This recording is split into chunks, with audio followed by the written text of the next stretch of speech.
Today we are going to do a show about flies and things that buzz around your head and land on your potato salad, all that kind of stuff. Although flies, actually as an order, they even include mosquitoes. So we'll also talk a little bit about them. And we're going to tell you some very impressive things about them, about their flying abilities, about their vision, about the possibility that they may have a primitive form of consciousness, about the fact that they can learn, and the fact that they have rather elaborate acrobatic ways of making sexy time. We're basically going to do for flies what we did years ago with Cy Montgomery and the octopus, except that time you had to give up eating octopus, which is delicious. Whereas with flies, maybe you'll squash one fewer.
Gives us pleasure. It gives us pleasure to play Curtis Mayfield to you for any reason, and we have very good reasons today. In fact, we're going to talk to you about flies. We're not going to talk to you about the subject of that song or movie. We are going to talk to you about flies. We have so much material to cover that I have had to make some ruthless decisions about how we're going to do it. A little bit later in the show, you're going to meet our favorite entomologist, Gale from right here in Connecticut. She's been on the show many times before. She's going to even tell you, how you can do detective work with the aid of flies. We're going to talk to an artist who basically makes art out of what flies regurgitate onto his canvases and other surfaces. We're going to talk to you about somebody who's an expert in Jeff Goldblum's performance as the fly in The Fly. What was he called? The Brundle Fly? I think that's what he was. But our main guest today is Jonathan Balcom, a biologist and the author of 6 books. His latest is Superfly: The Unexpected Lives of the World's Most Successful Insects. And Jonathan Balcom will be with us for the first 2 segments. He'll be talking to Gale Ridge and to the artist who uses the regurgitation of flies. But right here at the beginning, I think we need to establish some of the real fascinating and complex stuff about flies that make up the meat of a lot of this book. We're going to talk about how they fly, how they see, how they make sexy time, and whether or not they have consciousness. At minimum, we will get to all that today. But I was thinking, how can we possibly even tackle such a big topic? We need a very, very wise person to help us with that. And so I had this idea. Wouldn't a fly swatter be easier? Man who catch fly with chopstick accomplish anything. You ever catch one? Not yet. Can I try? If wish.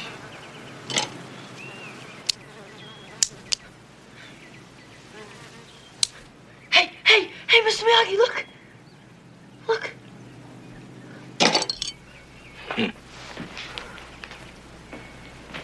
You beginner luck.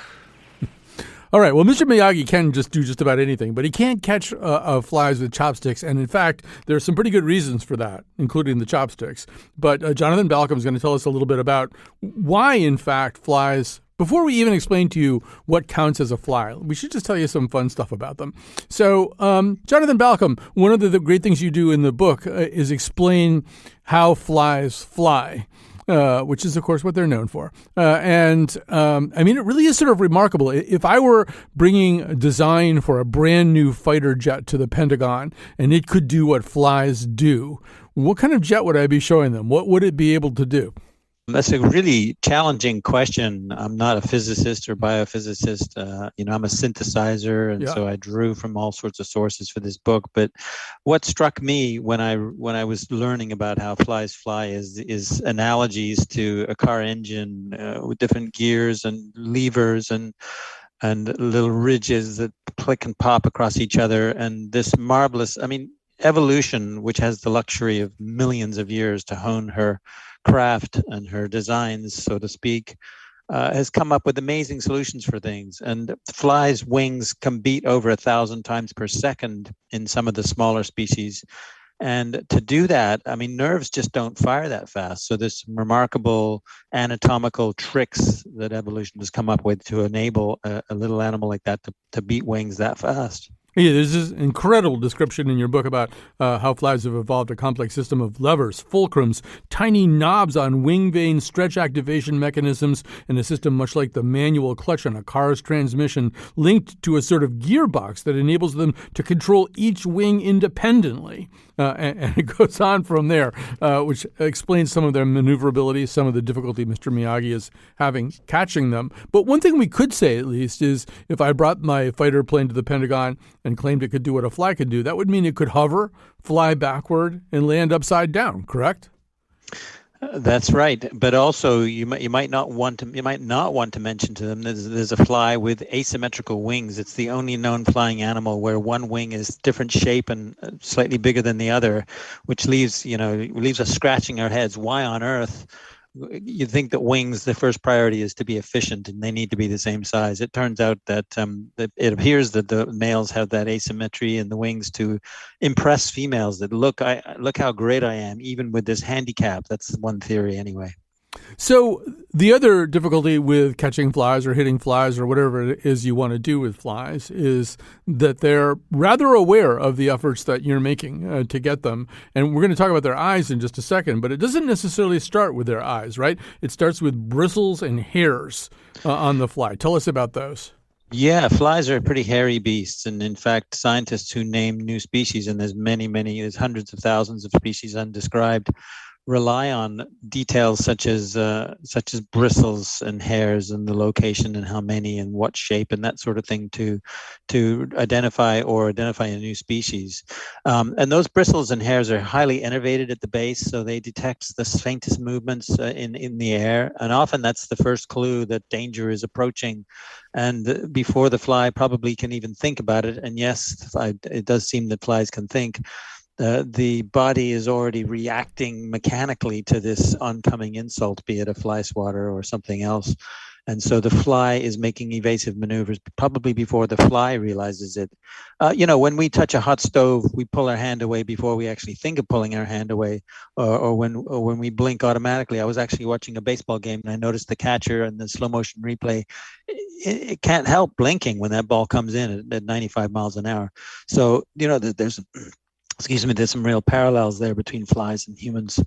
So now let's get to their eyes. Now we vertebrates have an eye that is essentially one unit. Whereas, one thing maybe a lot of people have seen are these kind of magnifications of an insect's eye, a fly's eye. A fly's eye is this kind of multi-segmented kind of honeycomb-looking thing. So what's going on there? What's with all the segments?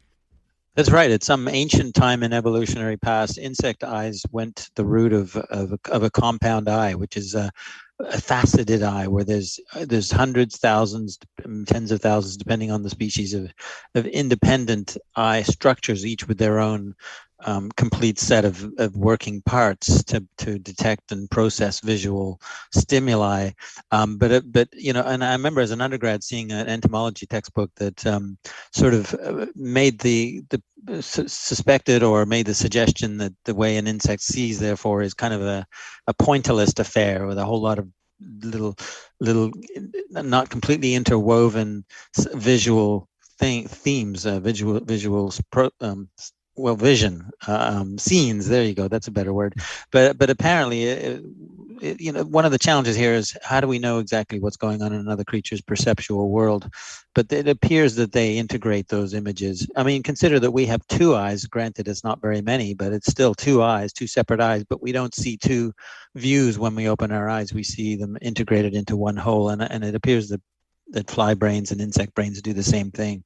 Yeah, I mean, you described these different teams of neurons working in concert. Some of them are motion-sensitive neurons tracking the flow of objects that might be, apt to hurt or entice the fly. You've also got a thing that sort of tells the fly what it's doing, and the visual cues about its own self-motion. You've got another set of neurons analyzing the content of the visual scene itself, separating figures from the background by detecting relative flow. This is called motion parallax. We're getting a little bit in the weeds here, but the point is, I don't know, we think about flies as these incredibly simple, baseline, rudimentary organisms.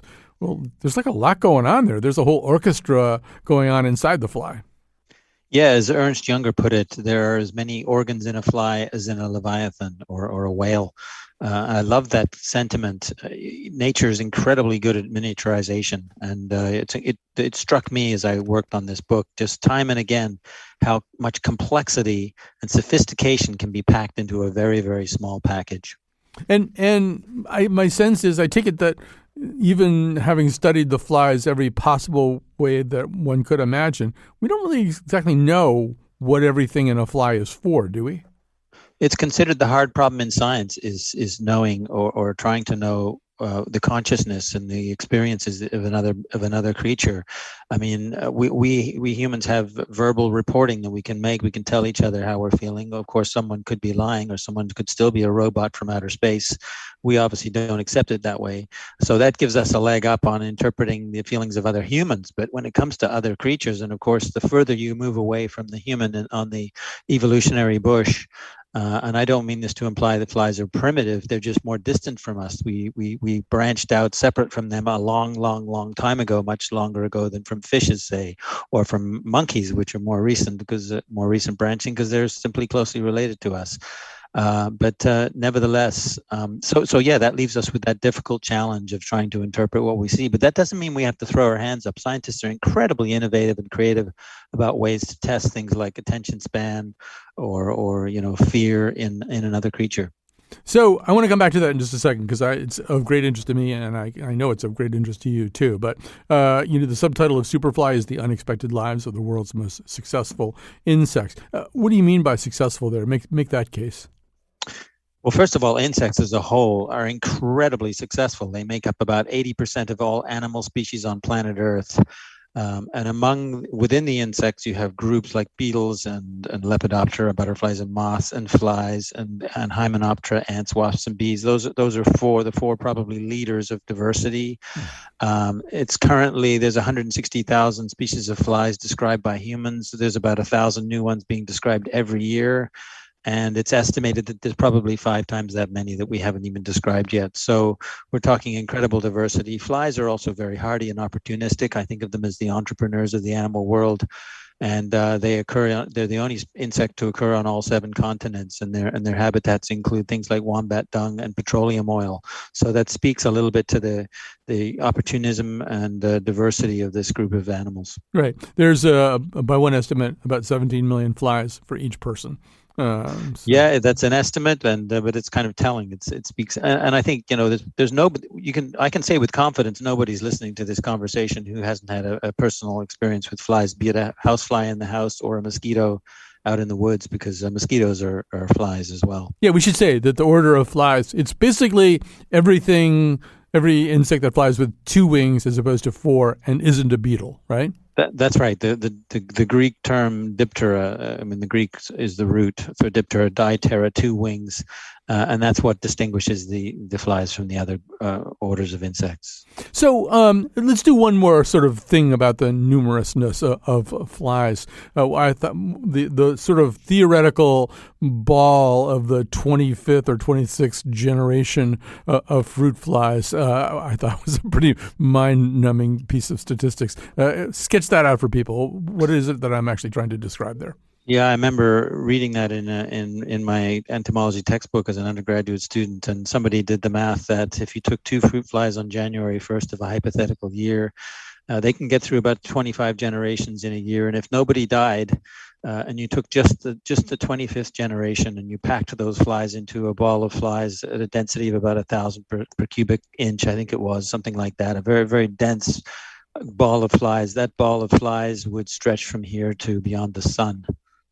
So, I mean, that's kind of incredible, right? I mean, Thank goodness for checks and balances. Yeah, it doesn't really seem possible somehow. But all right, so we have to spend a little time here about flies making sexy time. Maybe we'll save that for last. We'll talk about fly consciousness. The first thing that we can say is it does appear pretty clear that flies are learning in real time, even something as ephemeral as a fruit fly. In fact, in my house, we do the thing that you mentioned in the book, where you put a couple of chunks of fruit that are kind of past their prime in a little dish. You put a sheet of plastic wrap over it, put some slits in the plastic wrap, the fruit flies go in and they can't get out. Although observationally, you discovered something about that, right?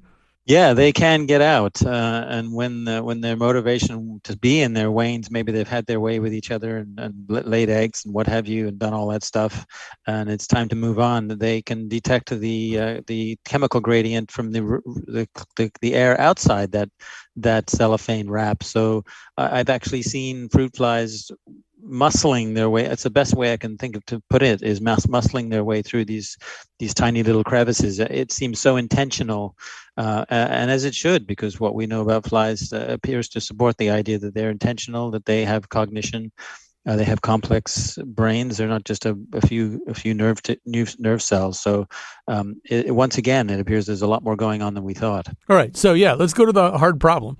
So you sort of make an argument that I think you say, if that's not consciousness, I don't know what is. So make that case. Make the case that a fly could have some approximation of conscious. I mean, we should say. The ultimate reference point here probably is Thomas Nagel's famous essay, "What It's Like to Be a Bat," which is not about what it would be like for us to be a bat. It's about what it's like for a bat to be a bat. So we have to think about what it's like for a fly to be a fly. And so make the argument that might include some consciousness. Well, it appears that food and sex are certainly high priorities for them.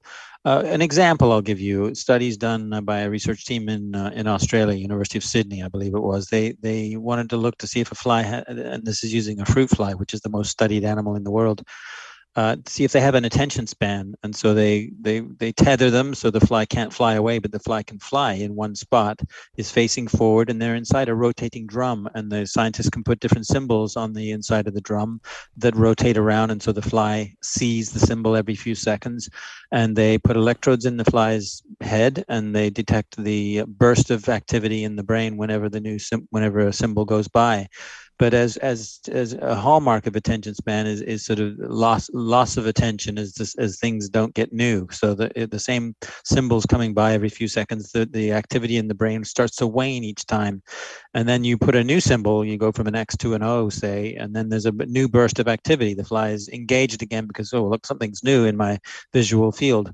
Another hallmark of attention span is being distracted and not noticing things, say, in your peripheral vision.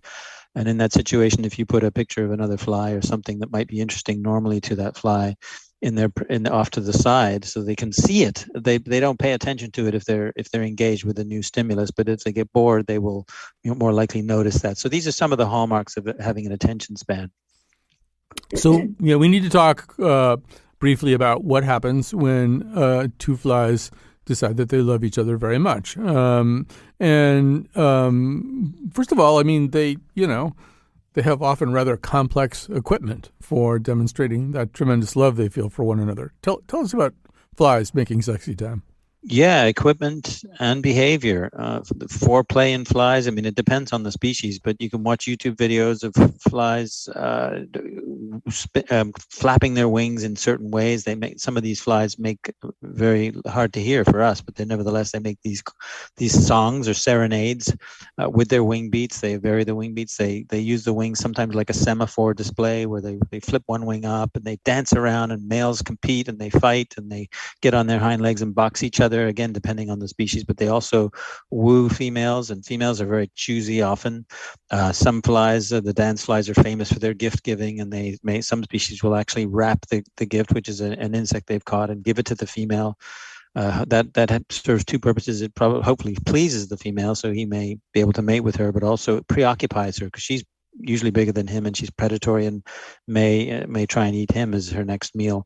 There's complex genitalia, which are also useful by scientists to try and identify new species, and sometimes they have to rotate 180 times for correct interlocking or docking of the sexual organs. It's a pretty complex, varied field out there for fly sex. Yes, and some flies also prolong sex. I think it's love bugs in particular, right? It will prolong their sex act for, many, many days?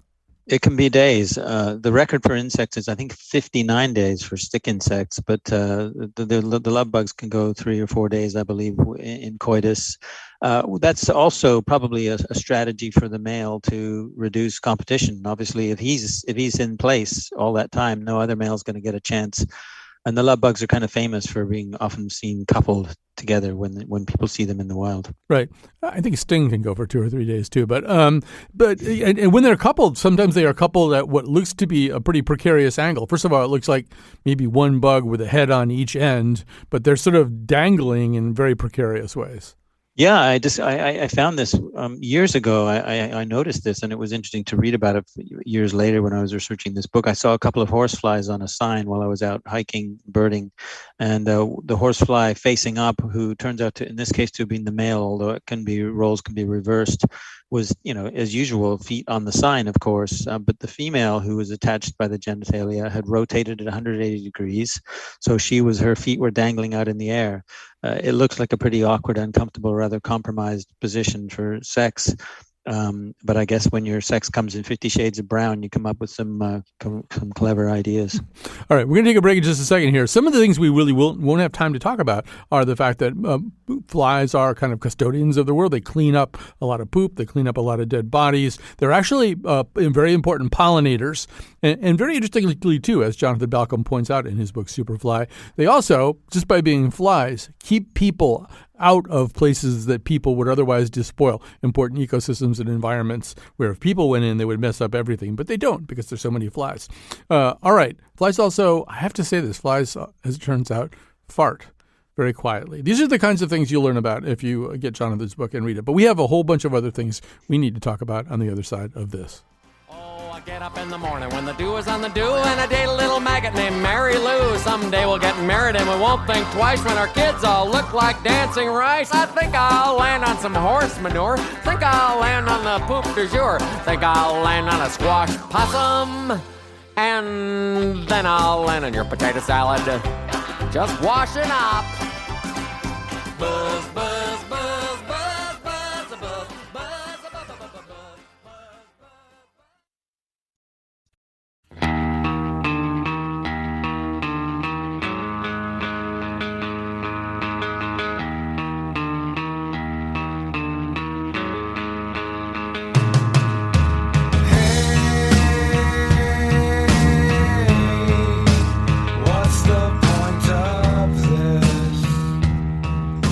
All right, so we are talking about flies today, and we are doing so with Jonathan Balcom, the author of Superfly, The Unexpected Lives of the World's Most Successful Insects. Now joining me and Jonathan, one of our favorite guests. She's usually here in the studio with us, Dr. Gale Ridge, Associate Scientist at the Connecticut Agricultural Experiment Station in New Haven. Dr. Gale Ridge, welcome back to our show. It's a delight to be back. So I want you to quickly tell us about a case that you worked on, and Jonathan can maybe, you should pardon the expression, flesh out the role that flies do play in this regard. This is an actual murder case where you were brought in to establish a time frame. Explain what you, as a forensic entomologist, would be doing in that situation. Well, basically, a forensic entomologist, tea leaf reads flies. In other words, I'm reading their biology. They're very time sensitive and temperature sensitive, and their development is completely hooked to that aspect. So, for instance, a fly can develop from an egg to an adult in 10 days at the temperatures of 85 degrees Fahrenheit. 21 days at 70 degrees Fahrenheit, 45 days at 60. It's very precise timing. And so when a body is discovered, you have what is called the post-mortem interval. That's from the time the body is discovered back to when the eggs were first laid on the body and exposed. Following that time, taking note of the location, the time of year, what the species are in that area, will give you an approximate time of possibly when the victim was murdered. Right. And in this particular case, we got back to within about 12 hours of when it was thought that she was murdered. Right. And this is, using maggots that were third instar larvae of the black blowfly, if you're keeping score at home there. So, Jonathan, this isn't that unusual, right? This is something that that has been around for a while, maybe even dating back to 10th century China. Yeah, there's some historic cases where fly evidence was used a long time ago. Obviously, the science and the art of it has advanced greatly since then, and Dr. Gale Anderson, another Gale forensic entomologist who Gale Ridge probably knows, who I interviewed for the book, was telling me about some of the cases she's worked on, and she said that I think the number of forensic entomologists board certified is growing very rapidly now and has doubled in the last decade or so.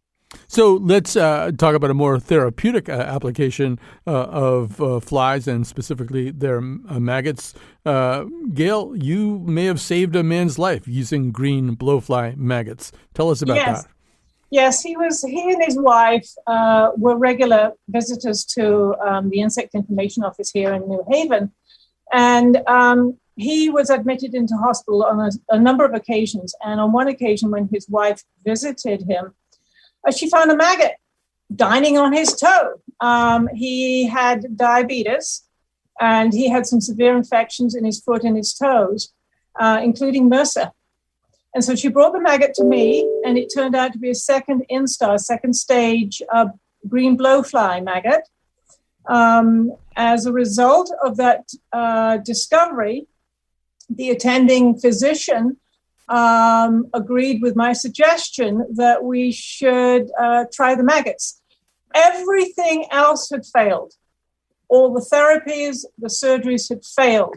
And he was looking to definitely have toe amputation, foot amputation. And the way the infection was developing, it could be a threat to his life. So we reached out to a laboratory in Chicago, and they airlifted a population of green blowfly sterile maggots. These were delivered to the hospital. His foot was then caged with the maggots. He said the sensations of them nibbling away was very peculiar. Probably one of the very few people can actually describe the sensation. But what they do is their secretions affect healing, increase circulation, and sterilize the area. And they're like minute surgeons, so they could nibble their way into areas which we couldn't physically reach. And they'll only abrade damaged or decaying tissue. And once they reached healthy tissue, they would stop. So this little population got busy and fixed him up, and were removed 5 days later and left hospital 10 days later perfectly fine. Jonathan, Gale said that this person was one of the few people who could describe that sensation. On a smaller level, at a 4 maggot level, you're actually another one of those people, right? Well, unfortunately, I've never had a severe intractable wound that required maggot therapy, although I think it's a wonderful branch of medicine that people should know about and has a very important role to play. I did play host to an African skin maggot, which is a kind of species that actually practices the art of what we call meiosis, which is the situation of having a fly larva actually living inside your flesh. This is eating healthy flesh. This is quite different from what Gale just described. But yeah, I was on a research team studying bats in South Africa in Kruger Park many, many years ago. And what I thought were 4 mosquito bites on my chest turned out to be moving. I noticed they were moving one day during lunch. So I'd read about botflies, which are a lot bigger than these ones. But I realized this is a cousin, or this is another fly that that likes to get inside you. And so I was told how to remove them with some Vaseline applied to their breathing hole, and you squeeze them out like little grains of rice, which is what was the outcome. Actually, Gale is no stranger to the botfly or to infestations of that type. Well, she may be kind of a stranger to them, but she's dealt with them. Tell us about the poor man who was mowing his lawn and was in for a terrible surprise. Yes, he was certainly he had a big surprise. Yes, he was mowing his lawn a couple of years ago, and it was brushy on the edge of the lawn, and he pushed his mower into this brush to clear the undergrowth, which had kind of grown up because he just bought this house. This was in Middlebury. And then about a month or so later, he had a lung suddenly and unexpectedly collapse to 30% of its volume and was rushed into hospital. The doctors corrected the problem. But then again, a few days later, he had to go to a dermatologist because he had these peculiar lesions in 2 locations on his back. They excised these lesions and found 2 second stage or second instar botfly maggots. He came to me. I did the identification. They turned out to be rabbit bots. All right. Then he developed a cough about 10 days later, and he started to cough at midnight and coughed and coughed and coughed until 4 o'clock. And he coughed up another maggot. And it was the 3rd stage rabbit botfly maggot. So what the story is, the narrative is that rabbit botflies will lay their eggs or place their eggs on foliage in the area where the rabbits are. And he just got a new colony of rabbits in the backyard. As soon as there's contact with the eggs, they instantaneously hatch, and the maggots will then make their way across the skin, up through the nasal passages and down into the lungs, then migrate across the body to the back, at which they then develop. Okay, so 2 managed to make the trip, but the 3rd one, we suspect, got lost and may have punctured the lung, causing a partial collapse of the lung. Extremely rare. Good. Actually, Cat Pastor just texted, "This is why I don't go outside." All right, so we are going to have to do something that I don't like to do, which is to say goodbye to Dr. Gale Ridge. We will have her back very soon, though. She is a cherished part of our show. We are going to take a little shift here. Jonathan is still with us. We're not going to a break either. Instead, we are going to be joined by John Knuth, as promised, an artist. So first of all, John Knuth, welcome to our conversation. Oh, thank you. This is such a fabulous topic. And Jonathan, I'm so excited to dig into your book. You are going to enjoy it a lot. So explain, I guess we are, as my producer, Jonathan McPants, put it out, going to have to open up a whole can of worms, so to speak, to talk about how it is that you do what you do. Explain how you're creating these really fascinatingly textured effects on your paintings. Right. So the process is very fascinating. So I raise hundreds of thousands of flies to make paintings for me, and I limit their diet to acrylic paint mixed with sugar water. And as it's been discussed, flies have proboscises, and they're in a constant state of regurgitation. And so with limiting their food source to acrylic paint, every time a fly or the fly species I'm using, there's a chance that they could leave a fly speck behind. So you see these on your kitchen window all the time, this little brown speck.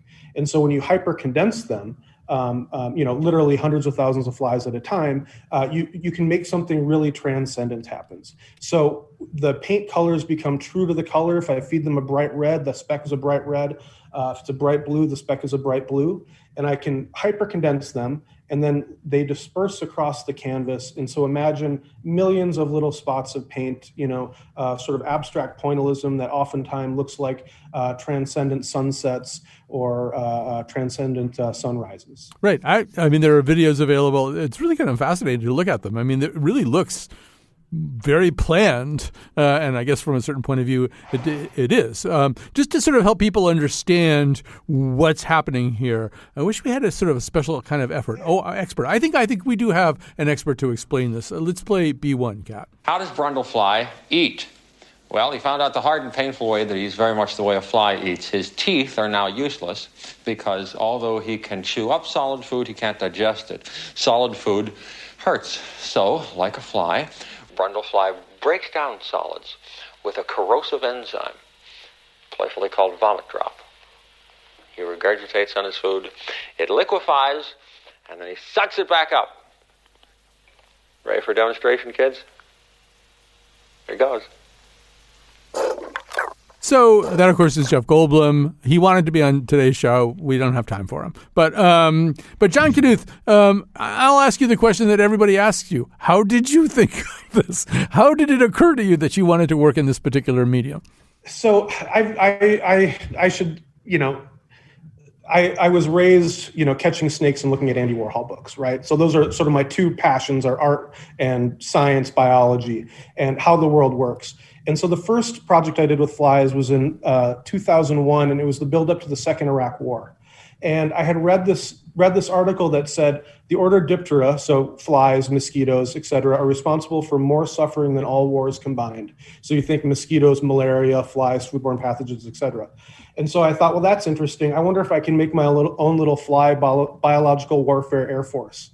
And so I was catching flies outside my apartment in the dumpster, and I was tying hair around the fly's neck and then cutting little paper airplanes out of cigarette paper, and the flies were flying around. They were living sculptures and sort of flying like drunk World War II fighter pilots. And so the idea was like a little biological warfare air force. And, the thing I noticed was the fly speck, and I would catch the flies in buckets. And as an artist, you sort of hold ideas and think like, I'll get back to that idea. And so that fly speck really struck me. And a decade later, it occurred to me like, well, that's a mark. That's an artwork, right? That's a miniature paint mark. And so as I worked with them, the first paintings I made, I was feeding the flies, Taco Bell and McDonald's and, cheese. And I was getting brown, trying to reiterate the nastiness of the fly. And then as I started working with this, I realized the transcendent quality is what's really special about this. And so you're taking a non-social insect, you're hypercondensing them, and they're doing something outside of their nature. They're working together to create something collaboratively, not collaboratively intentionally, but through my sort of contraptions, creating something outside of their nature, which is really sort of remarkably beautiful.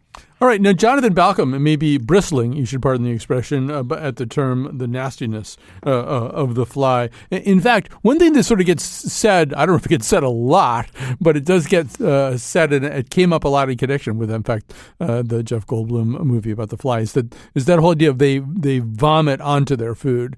And Jonathan, you are at pains to make a distinction here, so we should probably make that distinction.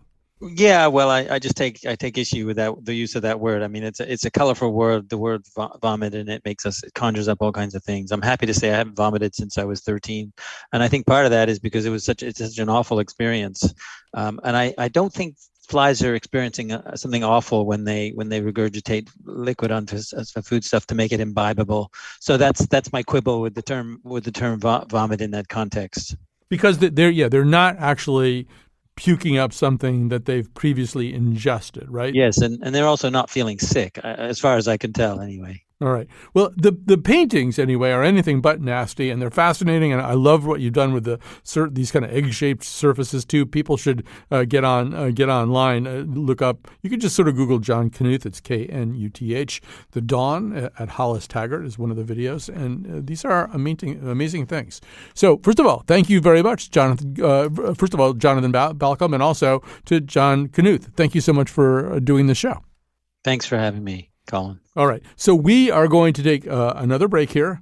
And when we come back, we felt it was necessary to save some time here just to talk about, even though we just told Jeff Goldblum, look, we won't have time for you, but we felt like we should talk about this movie a little bit.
Okay, real quick, because this has been a high-speed train all the way through.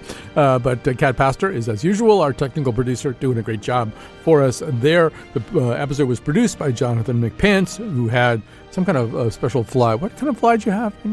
He had a fly in his office, special kind of fly, kind of bothering him while he was producing the show, is the point. I should also say that we will at least link to some of the work of John Knuth, the painter, on our show page, which is at ctpublic.org/Colin. All the Colin McEnroe Show episodes are there. And if you know somebody else who might be interested in this, I mean, we are a podcast. You can get the Colin McEnroe Show on essentially any podcast platform. So this show will go up very soon there too. All right, so time to tackle kind of our last topic here. And to do that, let's once again remind you of the subject matter. Insects don't have politics. They're very brutal. No compassion. No compromise. We can't trust the insect. I'd like to become the first insect politician. You see, I'd like to, but, I'm afraid, I don't know what you're trying to say. I'm saying I'm an insect who dreamt he was a man and loved it. But now the dream is over, and the insect is awake. No, Seth. I'm saying I'll hurt you if you stay.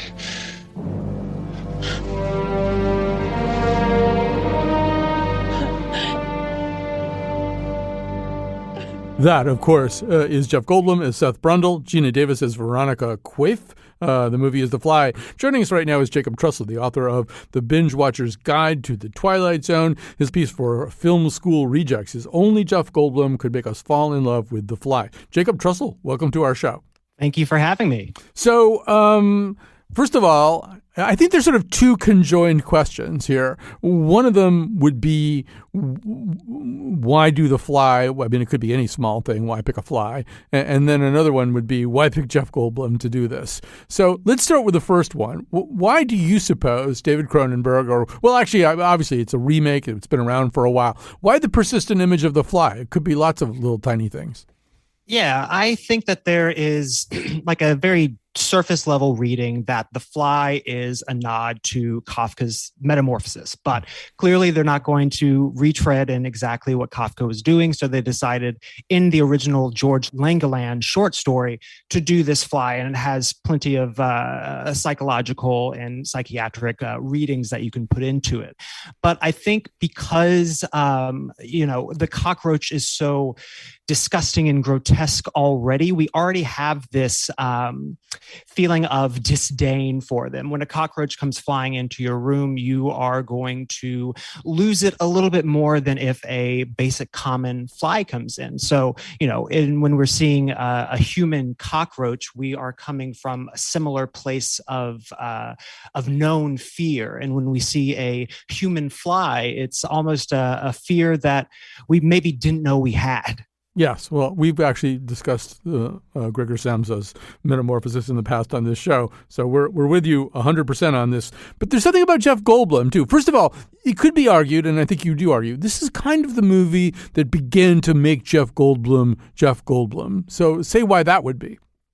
Oh, yeah, I completely agree. This was one of his first really big star turn roles that he had. He had been in clearly plenty of other films, starting from Death Wish through to Philip Kaufman's remake of Invasion of the Body Snatchers. But this was the first time that he really had the opportunity to engage with a character that engaged with everything that we sort of now take for granted from Jeff Goldblum, all of the strange little tics and quirks and neurotic tendencies that we've come to really appreciate in his performances now. And this was the first time that we really got a great big picture of the type of characters that he can build. And it was, even more impressive that he was able to do this beneath layers upon layers of prosthetics. I think the other thing that's interesting about this, from my point of view anyway, I think Jeff Goldblum has become, in particular, an actor who in a lot of his performances has that ability to both be inside a movie and a little bit out of it, kind of talking to us in the audience, winking at us a little tiny bit, or winking at the movie. And even as he started out, in some of the early things that we saw him, there was a sense in which his character in The Big Chill was a little bit different from all the other characters. And even in Independence Day, he's got that kind of, he's facing global extinction, but he's got that kind of neurotic kind of meta narrative going on all the time about what he's saying. But there's sort of no messing around, as I haven't seen The Fly in a while. But I feel like in The Fly, like he's just really dealing with some very, very heavy and unpleasant and frightening stuff, kind of appropriately. But you would know better. Yeah, no, I believe that there is an easy reading of The Fly as a representation of man's hubris turned grotesque. And I think that because he had such, maybe not difficult subject matter, but so dire and dark, this just evolution with inside of him that he never anticipated or intended for himself to have through his experimentation. But through that experimentation, he finds a way to approach that subject matter from a different angle than what another actor may have done if they were just trying to play this complicated, complex series of conflicting emotions that are going, ping-ponging around in Brundle's head throughout the course of this film. But because he is able to take a different angle from it and try and find a new sense of purpose in his transformation, that it energizes his entire performance and makes us want to see exactly where he goes, even as he is disintegrating and mutating in front of our eyes. Right. That's the clip that we just played. I remember that. I don't remember everything about this movie, but I remember that as being this incredibly searing, kind of heart-wrenching scene when he's saying to Gina Davis, you can't be here. You can't stay around here because I might hurt you. To me, that's the movie's hardest pivot is right there. The sense that he is now going to lose all humanity, even the little piece of humanity he loves the most. And I feel like that's what really connects it to some of the greater monster films from definitely the Universal days and from when the original The Fly came out in 1958. This very tragic figure, almost arguably Shakespearean in scope of the emotions that he really has to go through. And by making us completely empathize and sympathize with what he's going through as he is pushing Veronica out of his life, just makes us, it ingratiates with us even more. And we feel his loss, we feel Veronica's loss. And because Jeff Goldblum is so engaging of a performer to watch, it in some ways makes it feel like we are losing a loved one of our own. We're really seeing it through Veronica's eyes, because of how realistic and lived in Goldblum is, especially in that moment and in that scene, which is so poetic in its tragedy. Yeah. I think the fact that he wasn't a gigantic movie star at that point is helpful too. He's more like us, really.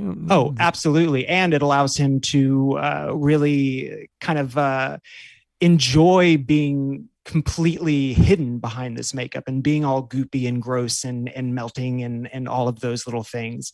And the fact that he is able to make us enjoy that experience is a testament to him in that moment in his life and career. All right. So Jacob Trussell is a piece for Film School Rejects. Is Only Jeff Goldblum Could Make Us Fall in Love with The Fly. Of course, Jeff Goldblum was going to be on the show today. We just don't have time. I'm really sorry. Maybe can we try to rebook Jeff Goldblum maybe a couple of weeks out? I think that'd be nice. All right. Thanks to everybody who helped out today with this very peculiar show. But boy, we covered just about everything we wanted to cover, and there's still like so much. Balcom's book is pretty incredible. You should read it.